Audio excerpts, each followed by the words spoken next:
And so we say hi again, everybody, and we welcome you to another edition, playoff edition of Coach's Corner. We're joined by the head football coach of the North Farmington Raiders, Jon Herstein. And Jon, first thing I want to do is congratulate you on the best season of Raider football in 41 years. Best record put up by a Raider team since 1978. You can hang your hat on that. I know you're not happy about last Saturday. We'll talk about that, but you can hang your hat on that. Congratulations. Thank you very much. We're very proud of what the kids have been able to do. Absolutely. I mean, I'm not.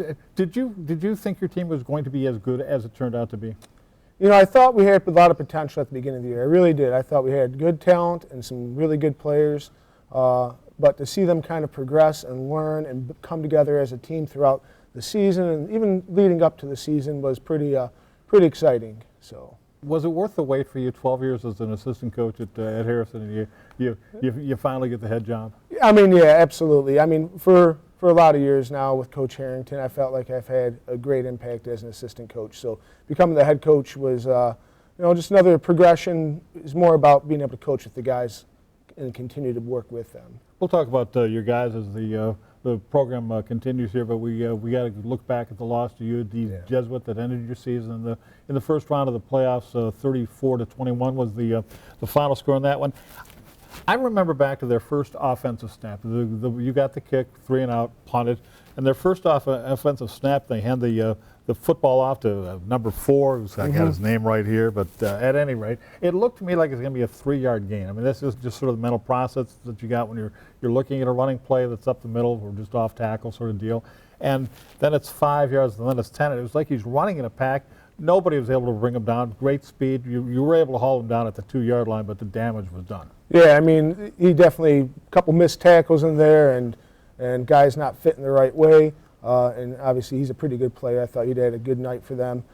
I was excited with the fact our kids continued to pursue and didn't give up on the play, which was really exciting. But we did have an opportunity there and a couple missed tackles. So next possession, I think that's where the football game turned. It's still very early. Yeah. I'm not even sure we're halfway through the first quarter. Miles Gresham goes up, makes a great catch, 21-yard reception for a first down. Miles Gresham is the kid that's responsible for 19 touchdowns for your team over the course of the season. Your leading rusher, the best football player you've got, and he's hurt on the play. I thought he took a whack to the head from a defensive back.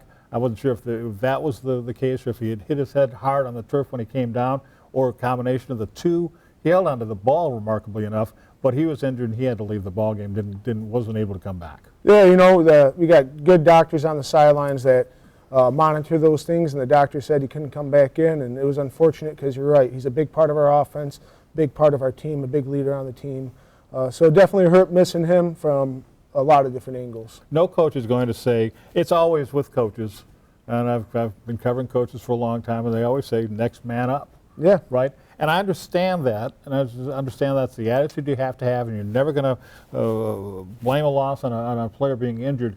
But the thing of it is, I mean, that's the reason you have a first string and a second string and a third string. That's your best guy in that first string position. And in this case, as important a position as important even as quarterback on your football team. Yeah, he's in a lot of formations and definitely drives the offense from a running game. And out of the backfield, obviously, he hurt himself catching the football. So, it wasn't just losing one position, it was like losing several. This is probably the first thing I should have asked, but how is he? How is Miles? He's fine. He's absolutely fine. Health-wise, he's 100%. It was more of just a precautionary thing where, just want to be safe and look out for the health of the kids. Had to kill him. Yeah, you did. Yeah. He was pretty upset about it, but I thought he did a nice job, kind of just being an emotional leader on the sideline and keeping the guys into the game despite what was going on the field. He's a pretty well-rounded kid, isn't he, Yes. Miles Gresham? Tell us about him. Good academics, really a nice kid that does a good job in the hallways with his classmates, and you can really, since I've gotten to know him over the last 10 months, you can really see the growth and him just becoming more and more of a man and a leader and just a really terrific person. What do you think the future holds for him? I think the future's bright. He's got some opportunities, hopefully, to play some college football. He's got great highlight video and, possibly run track and field, do track and field in college. So he's got some opportunities there, good academics to back it up. So I'm excited to see where he ends up. So the problem now, as we say, he's out of the football game for you. Your running attack is obviously impacted. John Burnett got a lot of carries and he was doing the best he could, and he's a good athlete, but he's not Miles Gresham, and so that hurts you. And then your quarterback, Jacob Busamra, who just had a tremendous season, 21 touchdown passes and only 3 interceptions. He winds up throwing 6 picks against the Cubs, which is, if you do the math on that, that's 15 times more interceptions than you would expect him to throw. So clearly, you're under pressure because you're falling behind in the football game. You got to throw, They're waiting for you. So it was just a bad combination of factors for you there. It was. There's a few blown routes and things like that in there too, and probably kind of put them into a position where we had to throw the ball. They knew we were going to throw the ball, and they were able to sit back on it. But you talk about another kid that's been a driving force of a lot of the success we've had over the course of the season. We knew we were going to lean on pretty hard in that game, and unfortunately, we just kind of got put into a difficult position where we're asking him to do some things that were just really hard. Same question. What's the future hold for him, you think? He's coming back to North Farmington next year to play football, so we're excited about that. Absolutely. I think I don't know if he's going to play basketball or run track and those types of things. We'll see. Give him a week or so to recover and clear his head and get ready to go. But I think the future is very bright for him, and we're really excited about having him back with us for the 2020 season. I would imagine you are. He just had a tremendous season. Not the kind of afternoon that he wanted to have there in the playoff game, but it's great news that he'll be back with you. Let's talk about the team now moving forward. You're losing a lot of seniors. Yep. How do you see this team evolving for next year? I mean, all teams lose seniors. Yeah. So. Well, we're losing 23 seniors, so real heavy senior class. But we have some really good returning kids, a couple of juniors and even some sophomores coming back. And we got a good sophomore class coming up to be juniors. So, I think the team will be well-equipped next year, playing in probably what looks like to be a different league. So that'll be exciting, some really tough competition, and just see what this team can become and what they can do over the course of the offseason, getting ready for the next football season. Does that mean you're moving up to OAA white?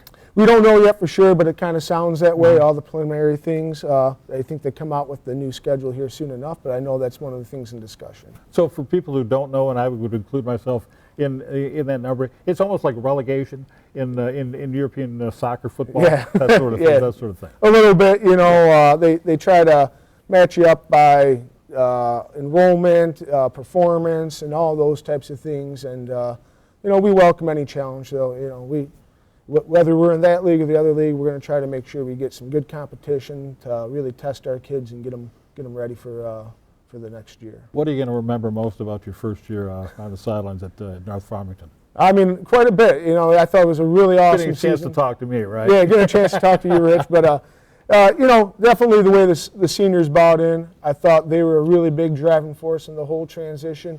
They stepped in 100% and met all of the demands that we asked them. And we run a very structured program that expects a lot of things out of the kids, both academically, athletically, socially. We want them to be leaders. And I thought they stepped up and really helped change the culture for that football program, but also for the school to make it a better place, a more welcoming place, and a place where high expectations are just driven. So I'm going to miss those guys a lot. That'd be something I remember, is just kind of how they performed. Coach, I'm going to take it upon myself to represent Raider fans all everywhere.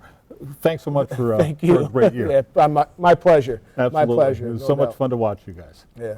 The head coach of the North Farmington Raiders, Jon Herstein, after a 9-1 campaign and already getting the weight room, right? Yeah, that's right. Let's get ready for 2020. Unfortunately already, but there we that's go. right. We're going to get to it. All right, Coach, thanks again. Thanks as always. All right, I'm Rich Kincaide. On behalf of our crew, thanks so much for joining us on this edition of Coach's Corner.